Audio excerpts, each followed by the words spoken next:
Brigadier Granger was the guest of the University of Guyana Student Society Forum held at the Toykain campus Wednesday evening, where he addressed the coalition's plans for the university.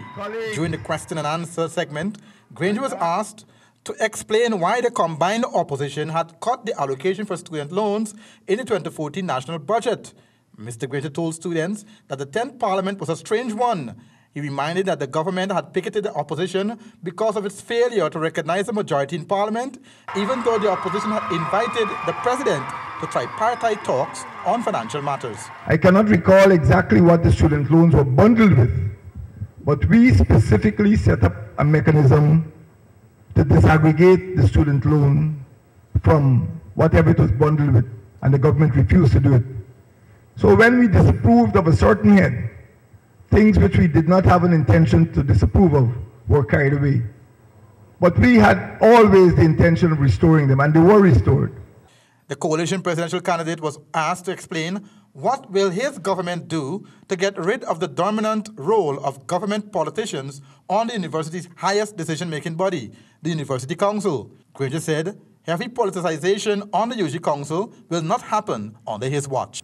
If you recall, I did say that this is not a place to transfer members of the Central Committee of any political party. I don't intend to do it, and I intend to discontinue the appointment of political persons whose main interest is to watch over the interests of their political party. I don't believe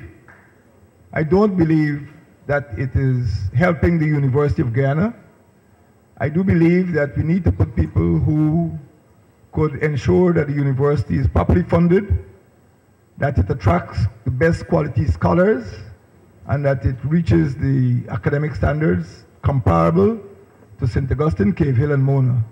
So that will be looked after the 12th of May.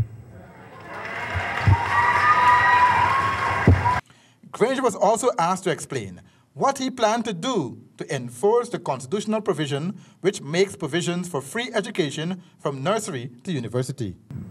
At one time, it was free. When I first became a student 50 years ago, the fee was 100 Guyana dollars. And even that, I think in 1976, was abolished. And as you know, students were required to do a period of national service as a sort of payback to the state for that education. So what I would say is that it is something that is desirable and we should continue to aim at. It was once the rule, and I would certainly like to make it the rule again, but at the present time, when I go into office, I would have to look at the numbers to see if that is possible. I would not like to pull a rug from under your feet and say, it's free, but take what you get. I would like to give you a quality education, and I would like to see a return to free education.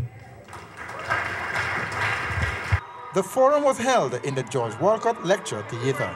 Andrew Weeks, HTP Nightly News.